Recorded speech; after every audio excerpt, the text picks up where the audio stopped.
Bill talked about Brian Kennedy, who is the president of the Claremont Institute. He's also publisher of the Claremont Review of Books, I think the finest publication of its kind in the country. Brian's a graduate of Claremont McKenna College. He's worked at the Institute for over 22 years, and barring an unforeseen scandal, January will be 10 years as president. You can't be too careful, Brian. Just in case this is being videoed, he writes and speaks on constitutional government, national security, and California public policy in publications like National Review, Investor's Business Daily, The Wall Street Journal, and of course, the Claremont Review of Books. And I'm proud to present the president of Claremont Institute, Brian T. Kennedy.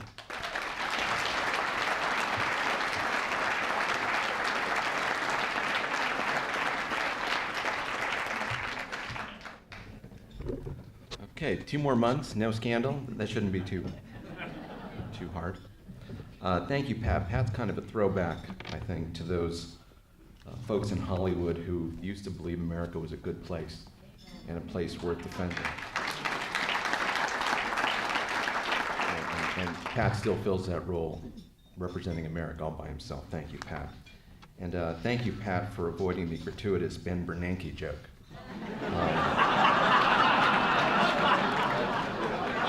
Very few MCs can avoid this, and Pat showed amazing restraint, and I do appreciate that. Tom Fuentes, your courage and your example to all of us is extraordinary. We Americans, of course, don't fear dying. It's not living as free men that troubles us. You have spent your adult life fighting for our freedom. Thank you, Tom.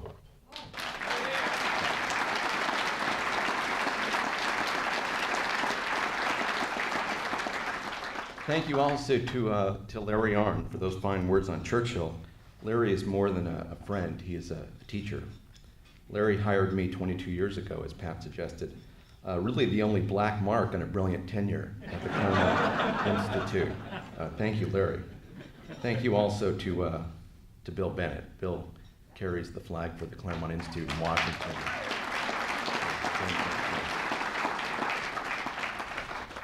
Well, friends and countrymen, thank you for being part of our annual Churchill dinner.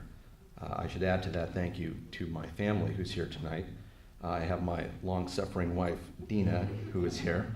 I have also my daughter, Nicole, and my son, Nick. And they're very impressive people, and if you want any encouragement about the future of our country, you ought to meet them.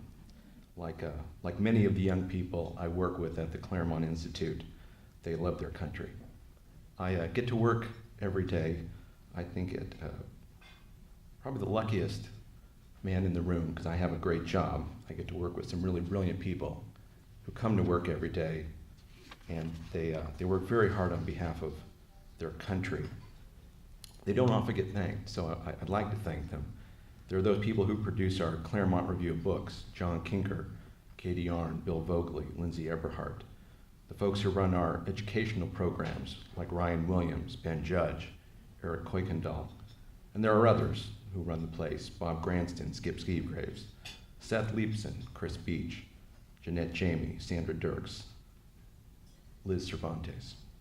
Really impressive folks, one and all, and the reason we're making such a difference. They have my heartfelt thanks. All of us at the Claremont Institute never take for granted the purpose for which we come to the office every day. Put simply, it is the defense of the United States and its Constitution. This can only be achieved, we believe, by teaching America's founding principles to the most important intellectuals and policymakers in the country. Nothing could be more important, and we carry out our work in very precarious times. An assault is taking place today on the Constitution, on free government, on America's first principles. Through their policies, the Obama administration is dismantling our national security apparatus, overseeing a deindustrialization of the world's most powerful economy, and mismanaging the fiscal affairs of the nation. The combination of these forces in a dangerous world in uncertain economic times breeds a kind of demoralization among the American people. America is experiencing, it seems to me, a disintegration of its citizens from the government and its institutions. The Tea Party on the right and the Occupy movement on the left are manifestations, albeit with radically different ends, of this crisis.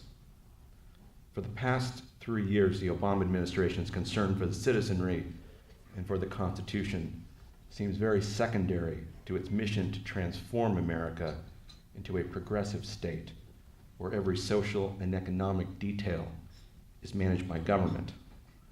They of the Obama administration champion the view established a century ago by progressive intellectuals like Woodrow Wilson and diagnosed so well by Claremont scholars. According to this view, America's founding principles are outmoded and should be replaced by a new science of government that relies on bureaucrats to govern us. This kind of administration, under Republicans and Democrats alike, is turning America into a European-style social democracy that, just like in Europe, is failing. There has been a resistance to this undermining of the Constitution. Through the Tea Party movement, we have seen great energy in publicly demonstrating disapproval. Longer term, there has been we here of the Claremont Institute, who are explicit in our dedication to the Constitution and the recovery of America's first principles, those found in the Declaration of Independence, the Federalist Papers, and in the statesmanship of the founders and of Abraham Lincoln. Others have called this a Claremont conservatism, and indeed this Claremont conservatism must one day soon win out. This Claremont conservatism is born of the great works of political philosophy read by America's founders, Aristotle, Cicero, Locke, and the statesmanship of great men like George Washington, Abraham Lincoln, and the man we remember this evening, Winston Churchill. These arguments you can read in the pages of our Claremont Review of Books and is taught in our Publius and Lincoln Fellowships.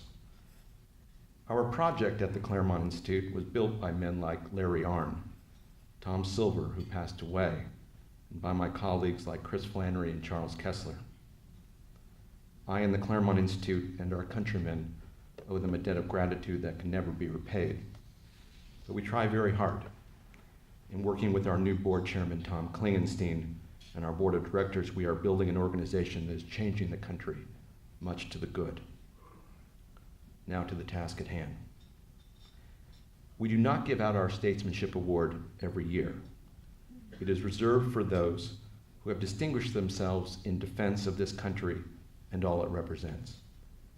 Men like Ronald Reagan and Clarence Thomas have been recipients. Statesmanship, we know, is a high standard. It is not mere election to high office. That is the easy part. To be elected, to command the heights of political discourse in a great nation, to exercise prudence, to move men to do what must be done, this is rare. It is this type of man we honor this evening. Like Churchill, he is on the political stage in dangerous times. For we Americans do have enemies. They are today the radical left that is indifferent to the Constitution or our fiscal solvency. Islamic militantism, as manifest by the Muslim Brotherhood operating here and abroad, and at least 4 foreign governments who would seek our destruction, including the superpowers Russia and China. No small problem, this. And although our honoree this evening tackles America's alarming fiscal conditions with Churchillian determination, I could not help but think of a young Alexander Hamilton, who in a precarious period in the founding mastered the finances of the nation. That Paul Ryan for today was what Alexander Hamilton was 200 years ago, and he will need to be that successful if we are to right the ship of state. And Tom Fuentes reminded me a while back of political courage. Paul Ryan has that political courage. When we invited Paul Ryan, we had to work around hunting season in Wisconsin. I didn't realize just how important hunting season was. So I was actually not sure if it was Alexander Hamilton or Davy Crockett we were dealing with. It turns out the congressman, and I was hearing all about it, hunts elk with a bow and arrow. Very impressive. But it turns out to hunt elk this way, you actually have to run with the elks. Past the elks when you're running. You have to run past the elks so that you can hit the lead elk. It's pretty impressive. It's not easy to do. I was up in Wisconsin just the other day running with the elks with Bill Bennett. And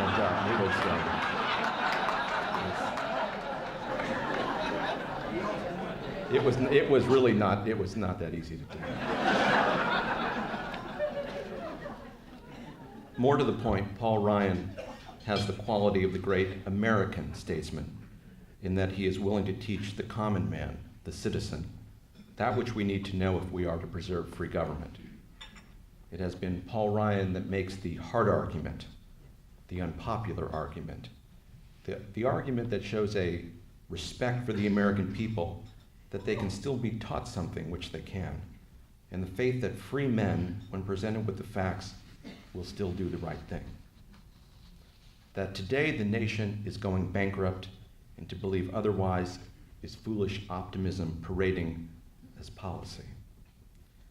We at the Claremont Institute, with your help, are on the intellectual front lines of a political war whose outcome will decide the fate of the nation. In this war, we have champions. This evening, he is the recipient of the Claremont Institute Statesmanship Award, the congressman from Wisconsin's 1st District, the most honorable Paul Ryan.